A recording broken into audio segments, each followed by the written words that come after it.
Hi, everybody. I'm Steve Pond, the awards editor at TheWrap, and I'm happy to have you here for our award season screening of ARRACHT, this year's Irish entry in the Oscars International category. We're going to be holding a lot more of these screenings well into the new year, so please be on the lookout for those new announcements. And to make sure you're invited to future screenings and events, please check our membership service, Wrap Pro. The way this will work for today's event is we will start with the ARRACHT trailer, and then we'll go into a conversation with director Tom Sullivan and actor Donal O'Haley. There will not be an audience Q&A, but we'd love for you all to participate in the live chat as the conversation goes on. So let's begin by watching the trailer to ARRACHT.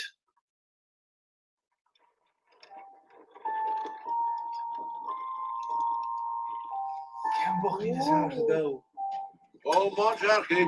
En dan maakt me dat voor. Betsy Kelly. Deserter. Lua scaring futse. Maar wie doet ze koulig? Gur handen full lat.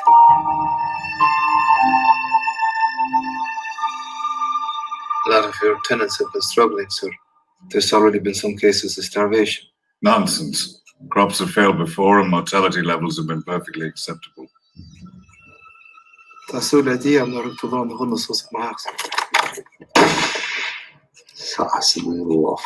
will not be singing songs about Patsy. You're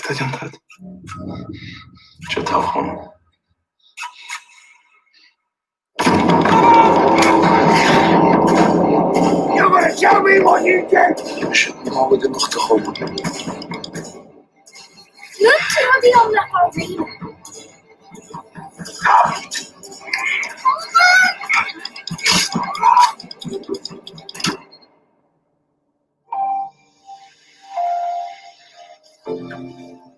You're heartless or something. You're heartless or something. Something you know, sure.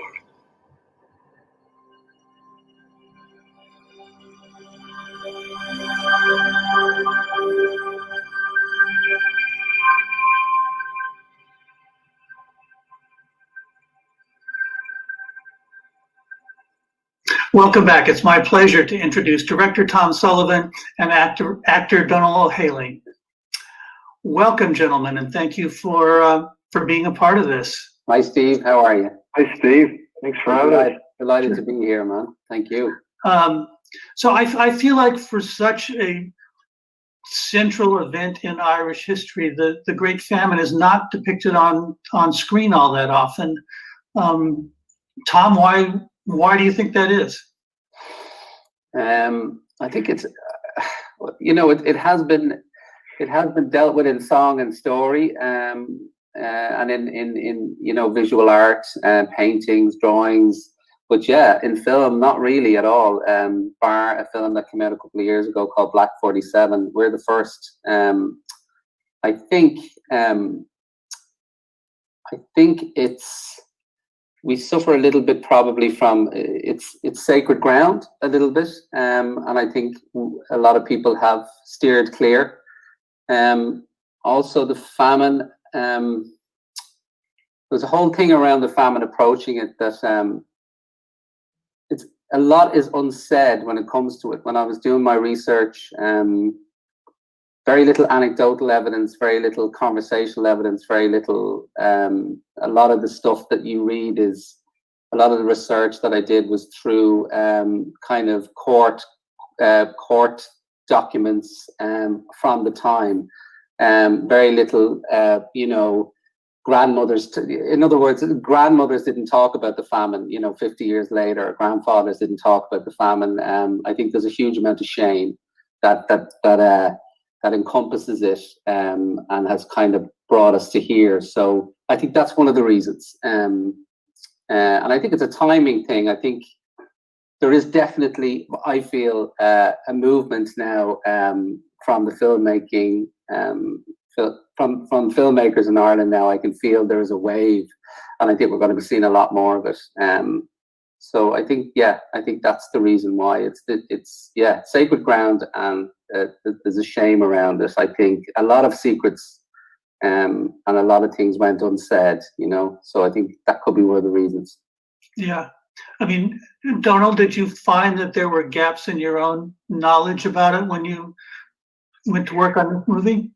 Yeah, absolutely, Steve. You know, just as Tom was saying there, I think when the people go through such harrowing and tragic and horrific events such as a famine, it takes time. It takes a couple of generations to be able to tell their story, and that was certainly evident in the research I did. And you know, Tom and I worked very closely on the script before we got to set it all. And you know, it was something that we found in terms of there weren't diaries, there weren't books, poems, songs. All of these things came about after the fact. So yeah, I mean, it's very interesting to be now in a place in Ireland here where we're kind of collectively unpacking our past and our history in the way we're doing. And I think that's something to be part of that, you know, visual conversation in this film, and for the film to be a part of that conversation is, you know, it's positive for sure. Yeah. I mean, Tom, I know you directed a lot of shorter form stuff before this, but why did you want to make your feature debut with this particular story? I've been drawn to. I'm drawn to individuals who've suffered trauma, which I feel we all have, and I think the famine. If Ireland as a country is a person, if you personified Ireland as a person, then Ireland's childhood trauma, modern Ireland's childhood trauma, is the famine, and indeed Donald's character. I mean, the original idea started with a character in isolation during the famine, somebody who has isolated himself and who's turned his back on society, who's been traumatized and is really living a feral existence and prepared to end it all, really. And that's where I began with the story. Then I kind of worked back from there. So Donald's character, Coleman, was a personification, I felt, of the famine, and that's what drew me to it. It's the biggest story really that I could have told, in terms of it's the one that kept drawing me back, and to tackle it, I suppose, was a big challenge, but my way in was through one person, and that was the main character, Coleman, and that's kind of what gets me going as a filmmaker and as a storyteller, is dealing with individuals who've been traumatized. And Ireland, you know, we're only coming out of it now, really. You know, what's very telling about what happened during the famine was that there was so much shame around it, that, you know, when the famine was over, we were recovering. Then the Catholic Church kind of came in, and we kind of learned as a nation to keep secrets. And you know, we have a history of, you know, institutional abuse, and a lot of things went unsaid. And then we had our Civil War, and we've come all the way to here. And I think now you know, as I said, we're almost in therapy now as a country, and we're starting to become aware of our past and what makes us tick. So all that stuff interests me. So that's what drew me to the famine originally as a subject matter. Yeah. Yeah. Well, Donald, how did you get involved, and what made you want to be a part of this? Yeah.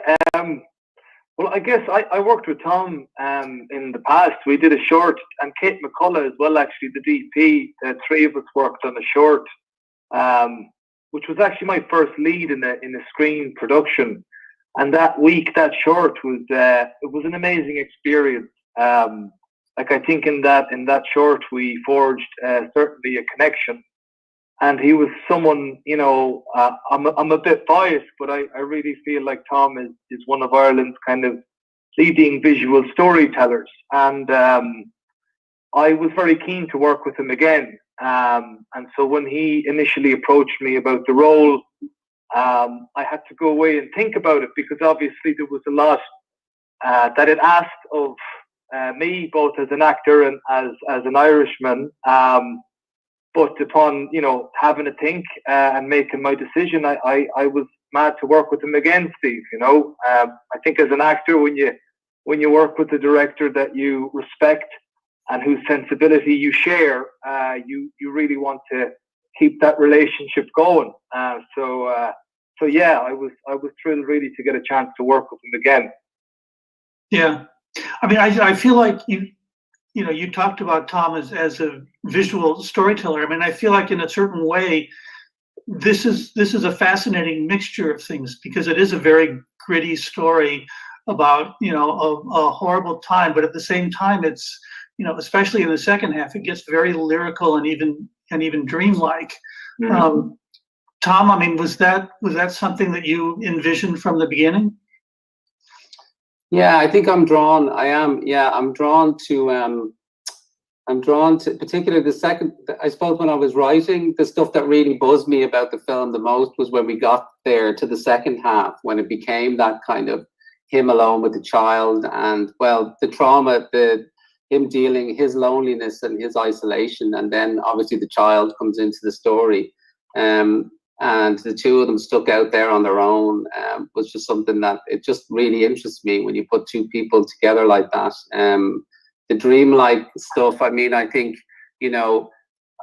like everything, there's a lot of answers in our subconscious to dealing with, to healing wounds. And so what I try and do, I suppose, when it comes to the kind of psychology of the film, is to get it into that kind of dreamlike state, to where we explore then, what really is going on, and hopefully come out of it the other end and make sense of why we are reacting, and as opposed to, being reactive individuals, to become aware, and it's through dreams and the subconscious that you get there, it's all in memory. So yeah, that was intentional, and I'm really glad I managed to pull it off, and I'm glad, Steve, you picked up on that. Yeah. I mean, I think it also puts, it's a big challenge, Donal, for you, because, a good chunk of the film is you by yourself, and, we do hear some voiceover, but for the most part, it's you by yourself in a situation where you're on the run and don't have a reason to be talking to anybody. So it's all got to be in your face and your body that the story comes through. Yeah, that's right, Steve. And that was something that I was that was very clear to me. I mean, the first thing I thought after I decided, right, let's do this, is you better not mess this up, kid. Like, you know what I mean? Because it's you don't want to. I think something that's central in Tom's film is integrity. And I think when you're talking about something like the famine and putting that on screen, it's really important that integrity is kept the utmost priority. And, so for me, I knew that that would be the case. And for sure, it was a challenge. But also, I mean, Tom created a fantastic character in Coleman. It's unusual, Steve, that you'd read a script and, that you could ask yourself, well, God, if I was born 170 years ago, this would be my story. We shot it not far from where I grew up. So it was incredibly close to the bone. And, I certainly, there was a lot of it with me, just myself. And I have to say, Sasha, the girl in the film, very often I think she was the most professional person on set. Like, I don't think she ever dropped a line, Steve, or it was a master class of acting, really, working with Sasha, because she was always so present. So the days where there were other actors, it was great. But yeah, I mean, I just, it was a very positive experience all around. And, again, when there is a connection between artists and you get to collaborate with people you really respect, it doesn't get any better. Yeah. Well, just on the physical side, I mean, you pretty much had to reduce yourself to skin and bones for a portion of this movie. Or I mean, how that must have been a pretty tough. Yeah. And he was a big guy. Donal was a big guy. Donal liked the burgers. Donal liked the burgers. Living in New York. When I met him for the part, it was I hadn't seen Donal in about 5 years. I hadn't seen you physically, I don't think, it was a good few years. And you were back in Dublin, and I met him in a coffee shop. And I remember getting off my bike and I saw him walk down the street and like, and what did you say? He said, yeah, I had a good Christmas. You know, he put on a fair few pounds. I was like, okay, this guy's gonna have to lose an awful lot of weight. Festively plump, Steve, is how I like to put it. Festively plump. So he had a lot of work to do. But by God, did he do it? It was incredible. It really was what he achieved. And can I just say, with Donald, when like after going through what he'd been through, he was doing the cold water endurance thing because he had to. We didn't have hot tanks or anything like that to put the actor into. He had to do all that in October in the sea. What he did, and like he was a man who had lost 4 stone. So he, like, physically it was an incredible challenge, but also what that did to him was when he arrived on set the first day, he was kind of there in character completely. He had literally starved himself, and it brought such a huge wave of momentum to the crew and everybody else, because Donald just kind of led us for the first few days. We just followed him and just put the camera on him. You were in a kind of different world, Donald, for the first week. And as we talked about little Sasha, I mean, we did a lot of her stuff with Donald, obviously at the start, because we shot the weight loss stuff first, and then he had to put the pounds on after that. But I mean, Sasha had to kind of hold his hand and walk him through the scenes quite a bit, because Donald was just in another place. But it worked brilliantly. There was no in or out of character for Donald. I mean, he was there the whole time. So yeah, sorry, Donald. No, yeah, it was a great way to work, Steve, because as Tom said, you see, I had started doing all this research, so I was prepping. I was living in New York, and about 5 months out, I was reading and consuming as much as I could about the famine. And then about a month into that, I was talking to a friend of mine, and he said, well, your character doesn't know it's the famine, For some reason, I kind of forgot that. I said, you're right, And I just really banked on the weight loss to get me where I needed to be. And when you're fasting, it takes you to somewhere else, and that's what I did, and hopefully it panned out. Mm-hmm. Right. So after you finished those scenes, did you have a point where you got to start eating again? Oh yeah. You better believe it, Steve. We were living together, Steve. We were in a tiny little cottage in the middle of nowhere on the West Coast. And at night, Donald would come back from set, and he'd have taken 3 dinners from the catering guys. And he would sit at the table and gorge. And I mean, I've never seen a guy happier. I mean, he'd starved himself for 4 months, and he was eating. And I had the bedroom upstairs, and I was going to bed one night, and I could hear him downstairs. I knew he was in bed. I heard this groaning. Oh, I was like, Donald, what's wrong? I had too much. I mean, he was literally. Just to put that in context, because Tom's making me sound like a total glutton. I'm about half a glutton. Tom's making me like 100% glutton. I was trying to gain as much weight as I could, so that there would be a contrast. It wasn't just like free for all. I mean, it tasted great, and I was starved, but there was method to the madness. We understand. It was all in the sake of art. Yes, absolutely. All that chocolate, and all those macadamia nuts. It was all for the sake of art. But it was incredible what he did. I mean, like Donald put on about 2 stone over a few days. I mean, the weight loss was dramatic, but the weight gain was also dramatic. Because we didn't really have, because we were low budget, we didn't have the facilities to furlough the actors or the crew for a couple of weeks so Donald put the weight on. He literally had to do that like immediately. So that was a massive challenge for him.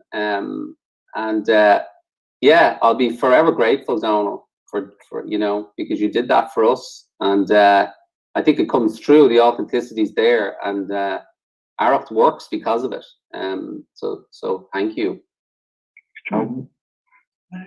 So how was the filming? I mean, you were filming on the west coast of Ireland, around Donal, where you grew up, but it doesn't look like there were probably a lot of facilities in the area. I mean, it was rough ground. What was the production difficult? Yeah. Do you want to go for it, Tom? Yeah, I mean, I don't know. It's difficult for me to think of it as difficult because it's difficult because I loved every minute of it. I loved every minute of it. I mean, it never felt difficult for me. I was very, very grateful that I was given the opportunity to tell this story, and that as a filmmaker, it's an honor and a privilege to end up on a set with talent like I had at my disposal, who were all there to tell a story.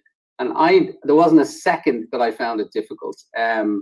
Even when there were 4 storms which had names that blew through at over the 4 weeks. But I mean, I always say I'm really lucky when it comes to weather, because I mean, we managed to kind of dance around them. And the days we were out at sea, they just worked.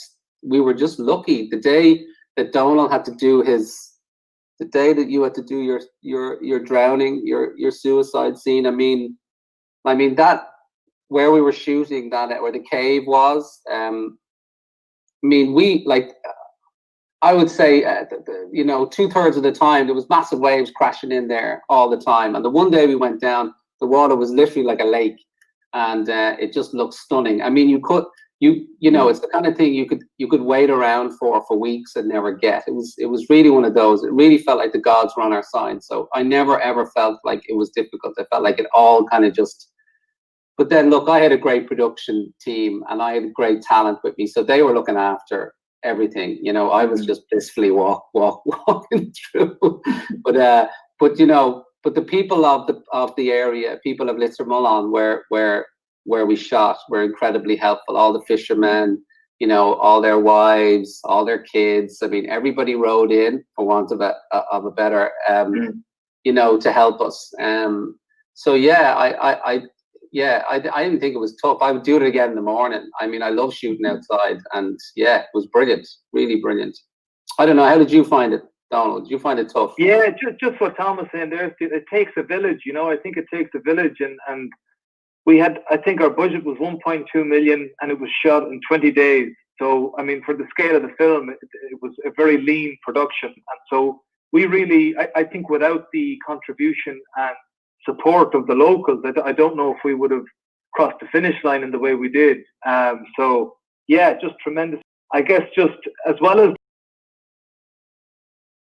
so much of it was at sea and out in the elements, I think it forced different departments to kind of meld together. But you really have to, everyone was doing, everyone was doing everyone's job just to make the day, and that certainly built a spirit, within the film. And and it was just great to be a part of that, Yeah. All right. Well, Tom, how tricky was it to get the tone right? Because this is a film about a guy who, there's no clear path out of this for him. I mean, he's isolated, he's on the run, he lost his family. The question is, will he survive, and will he want to survive? So how do you keep it from becoming too despairing at certain times? That's a good question. I think I had a really good backstory for Coleman's character, and I think that always helps. It's not on the screen, but it was definitely it informed everything we did. Like, Coleman is a control freak. He was an alcoholic when he was a kid, when he was younger. His father was, and now he's a dry drunk. He's one of those controlling, and I think that steered us through. So even when he got desperate, he was the kind of guy who had everything under control, and there was an arrogance to him in a way. So we always had our eye on his arc, in terms of, he's a man who, used his integrity and his charisma or whatever to control his world, and then that falls apart on him. And then he's left to the elements completely alone.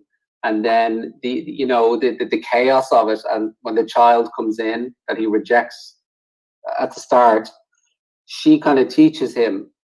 She teaches him how to live properly in a way. Probably something he would never have learned if he hadn't lost everything. So I mean, I think that kind of helps the story. It keeps the story away from any real sense of. I mean, there's a sense of dread and doom in the story, but I think when she comes, she's the little bird that kind of that manages to fly and manages to light a light back in his soul again. And also, I was talking to Donald about this the other day. There's an interesting scene at the end of the film where he kind of comes across this woman, Anya, who's with her daughter, and she has survived terrible things. So her entire family have died too. But these two characters, when they come together, and there's what I wanted to do with this, and it also ties into the language. The Irish language is it's hanging on by its fingernails in Ireland at the moment, and that is due to what happened during the famine. And our culture was decimated, and I think so. What I tried to do was to create heroes in these people, because I really feel that, like, everybody who survived the famine, I was trying to do, I suppose, put something right. Like, I mean, I think the Irish people, as I said, there's an awful amount of shame that surrounds it. People had to do terrible things to survive. There was probably cannibalism. There's proof that there was, and so what I wanted to do is I wanted to create characters that were these heroic characters, people who don't. And there's a scene at the end where both of them discuss what's happened to them, very kind of obliquely. But neither of them cry and neither of them get emotional about it, because these people are, the human spirit is heroic for me in the film. You see people going through the most terrible things, but at the end of the film, they rise up, and you can see that these people will survive, which they did. They went on to build America. They went on to, so I wanted to show that, and all the time we kept our eye on that. These people are heroes. No matter what they had to do, there were survivors. And I think that the feeling of heroism that kind of runs through the film keeps it from becoming, too dark and too desperate. So that's the tone I was trying to set. It's a tone of hope, and it's about how ordinary people, are heroes, and how proud I am of my country and what they achieved and what we got through and how we survived. And the language now is trying to get back, so this is part of all that journey for me. So I'm again just honored that I got a chance to be part of it myself, Right. Well, I want to pick up on what you're saying about the language, because, Donald, you did a TED talk on the Irish language and the beauty of it. I mean, what did it mean to you to be able to act in Irish? Yeah, well, I think first and foremost, it ties back into the integrity of the piece. I mean, there's an honesty to the fact that was the language that was spoken at that time. So that's the first thing, is that it was true to its time. And the second thing is, there is definitely, for me, a depth within the Irish language that adds some texture or colour or property to a script. And obviously, I'm a native speaker, and so it's my first language. But I think when you're speaking in an ancient tongue, which is 5, 6, 7,000 years old, there is something that comes with that. It's difficult to articulate, but I certainly feel it when performing in it. And I think it was, as well as that, I also think that it's an interesting time, Steve, to be creating films in Ireland that aren't in English, in the sense that all over the world now. When you look at Parasite, when you look at Unorthodox, when you look at these incredible pictures and TV series and the content that's coming out now and being consumed and watched by, you know, English-speaking audiences, and where we are as an audience, as a global audience, with foreign language text and films, and you know, it's fantastic. The Irish language is in some way a part of that. You know, so on many levels, it really hits home. But just to circle back, then what Tom was saying about, you know, the heroic characters that he created. One thing that I was very drawn to about the script was that I think Tom tells a human story.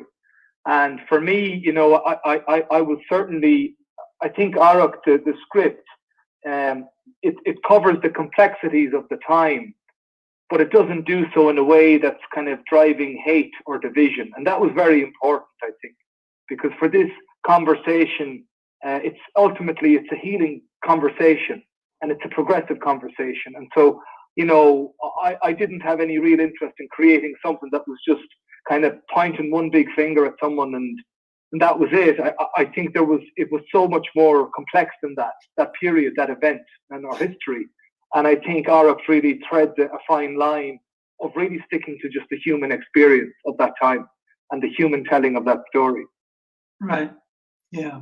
I mean, it's interesting. I looked at the list of Irish submissions to the Oscars in the international category, formerly the foreign language category, and I think Ireland has submitted 7 films. Every other film has been in Irish, but the other ones have been, there was one in Spanish, there was one in Arabic, there was one in Serbo-Croatian. I mean, is there, in Ireland, or is there not a lot of production of films in Irish? Well, yeah, well, interestingly enough, this film is the first out of the gate of an initiative that Screen Ireland and TG Cahir, which is the Irish language channel over here, have set up. It's a really wonderful initiative, and they aim to make 10 films over about 5 years. We're the first 2, but this is one of the first of 2. So yeah, that's changing. And it's incredible that the first one out the gate has got this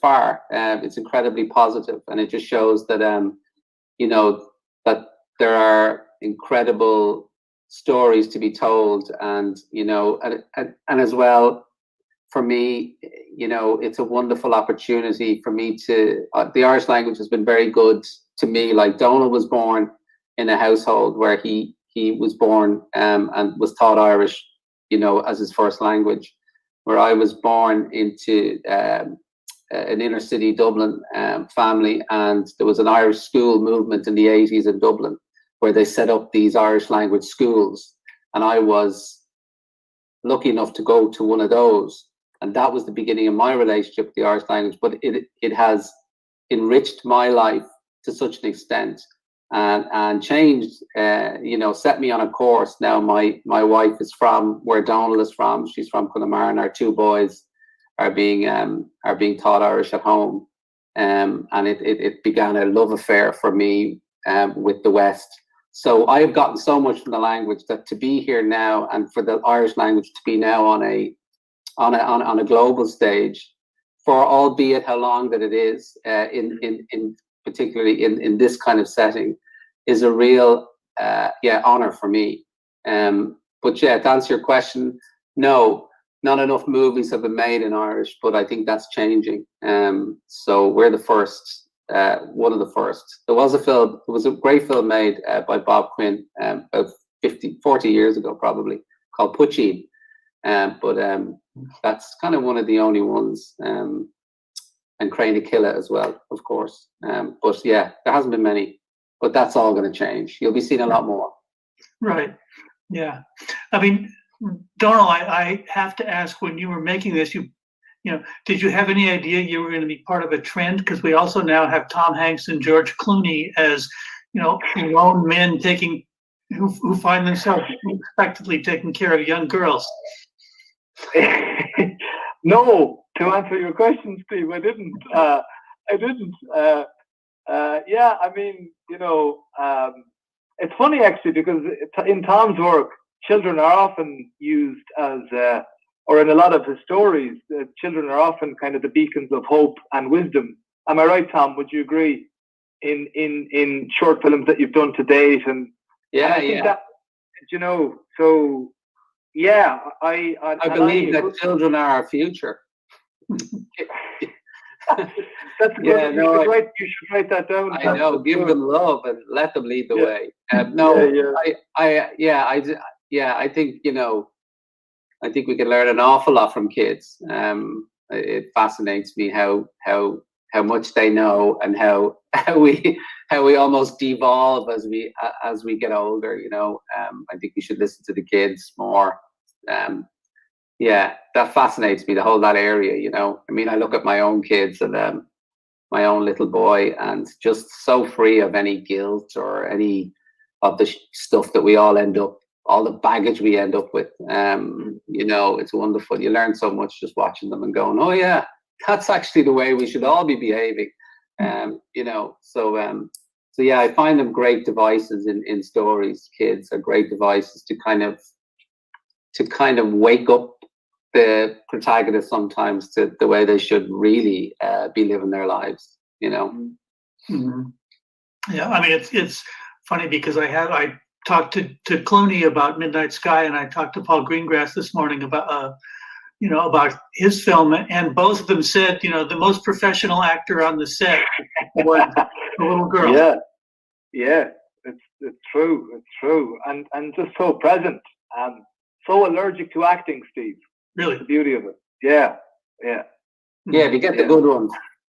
Yeah. You get the ones that were in stage school. The kids that are fresh are just amazing. It's just like Donald said, they don't, particularly the ones that don't act. They're really inspirational to watch. It's what real movie acting. Great movie acting is not acting, isn't it? Really. Yeah. Yeah. I mean, Donald, does that a partner like that? Does that change what you're doing or affect what you're doing? Oh yeah. I mean, she was so like Sasha in our case, because as Tom said, that first week, I was kind of on another planet, and I think she was she got a fright initially because I was in bad, I was in pretty bad shape, but it's a huge help, and also because there's a freedom. I think there's a great freedom that children have when they're not weighed down by any kind of notion of performance or where am I or what am I doing or where's the camera. There's a great freedom that comes with that, and that was something that I was witnessing every day. And of course, you draw from that stream, absolutely, and it inspires you. I think also with Sasha, I mean, Sasha came on set. It's the same with all the kids I've worked with. I write a character, and then these kids come along and they produce something completely different and completely a lot more interesting. So, as usual, you follow what they're doing. I mean, the character of Kitty Sasha didn't play her how I wrote her. She became a lot tougher. Sasha was a tough cookie, She wasn't in for cuddles, or she wasn't one of those kids. She didn't suffer fools gladly. Whereas the character I'd written was a lot more fragile, and it was her fragility that kind of created the drama and Donald's kind of, or Coleman's protectiveness. Whereas what Sasha did when she came along was she was so tough that she almost ended up looking after him a bit, which was something I didn't see, but kind of evolved, But that's what you're gonna have to do, It's the same with grown up actors, There's a certain extent, to a certain extent, you kind of have to find what they want, what they naturally lean towards, and go with that, and even rewrite as you go. I think that's important. That's why it's great to be a writer director, because you can, you have the freedom to rewrite at night and go, okay, this isn't really working now. These scenes we're going to shoot tomorrow. I need to kind of, I need to mess around with them a little bit so it suits now what we're doing. What's happened now. So that's really, really fascinating. And it's what I love about making films. Mhm. Right. So are you quick to be able to recognize, okay, what she's doing is more interesting than what I wrote? Or is it hard to let go of, as the author, to let go of what you wrote and want that? There's certain things that you won't let go of, and you shouldn't. There's certain things you need to go, no, hold on now. That's important. I need that.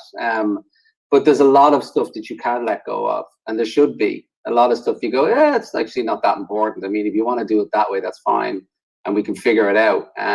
So yeah, I mean, but there are tentpole moments that you need to keep, and you have to kind of. But I find that I work with non-actors a lot as well, like grown-ups people, because some of my stuff, as well, if you're working in the Irish language and you want somebody who is fluent, like has there's a big difference. Someone like Donald who is, I shot something recently on Achill, which is another island off the west coast, but it was with two older brothers, and these were guys who were in their 60s, and I used kind of two non-actors really well. One of them was, and it was the same as working with a child actor, because he was very confident and very, very good, but he had his own ideas. But I had to, you have to fight a little bit for what you want as well, and kind of go, no, this is important. This bit I do need. You have to know when to concede. It's like everything. You have to know when to choose your battles. Same with kids. You got to choose your battles. No, when it was actually a tip my older sister gave me when I had my first kid was, when you're fighting with your child about something, ask yourself, is this really that important?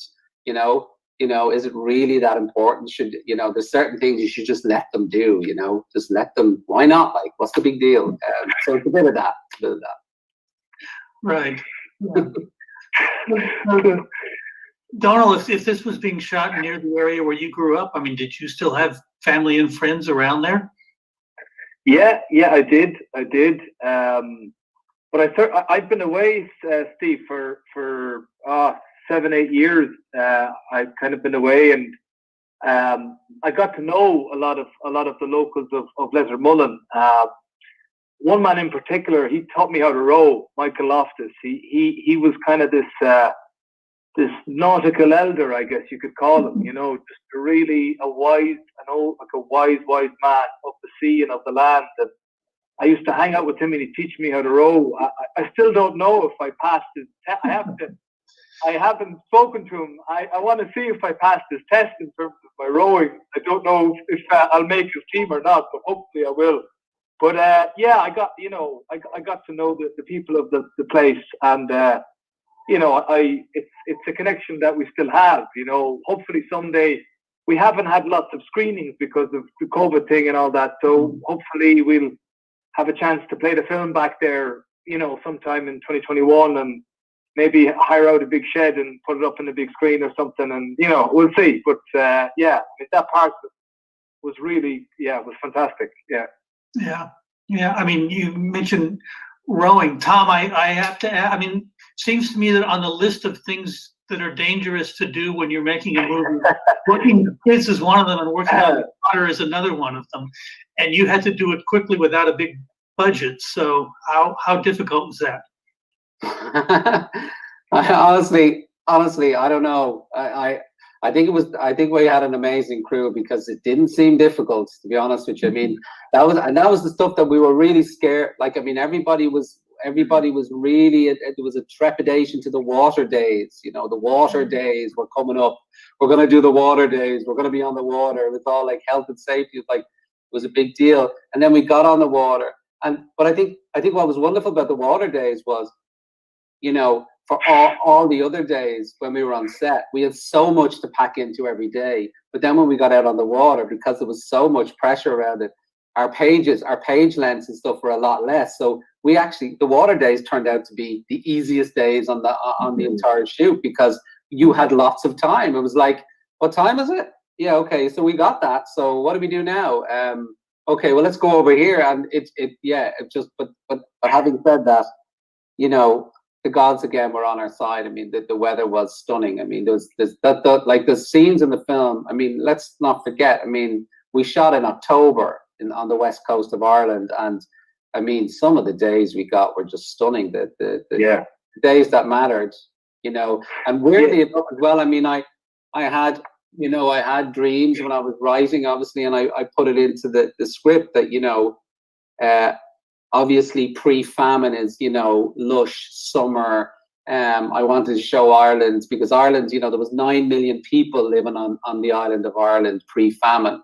I mean, that was decimated and brought down to 3 through emigration and death over the course of about 10 years. So I wanted to show Ireland pre-famine. I wanted to show a nation of people like, I mean, you know, it's written in the historical text that, you know, we were the healthiest peasants in Europe. I mean, we were big, strong, healthy. We had a diet of potatoes, buttermilk, some meat, fish. I mean, we ate well, we worked hard, we were strong people. There was, you know, there was very little hunger, and we had a population explosion for the 100 years before the famine. We went from 5 million to 9 million. It was like incredible, and then bang, this thing hit. So I wanted to try and show that, and one of the ways was through the weather. You know, I was kind of saying, wouldn't it be great if we had these sunny days, and then we got into the dark, kind of grey, and the, you know, the bony landscape, and you know, but obviously when you've got 4 weeks to shoot a movie in October and you don't have a budget to wait around, you just got to shoot what you're given. And we were blessed.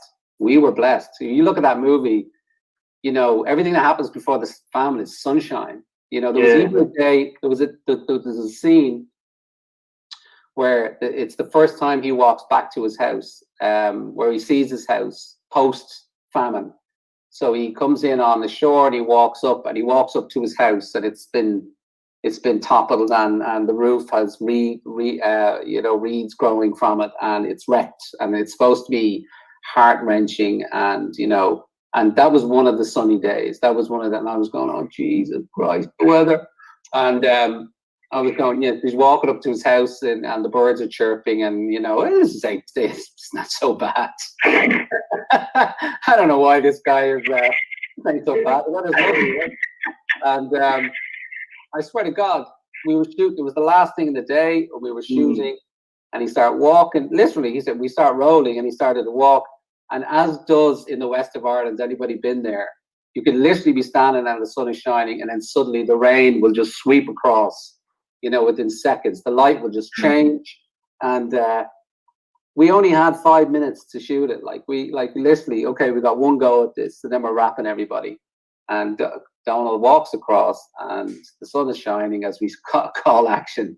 And by the time he gets to the house, it starts to rain.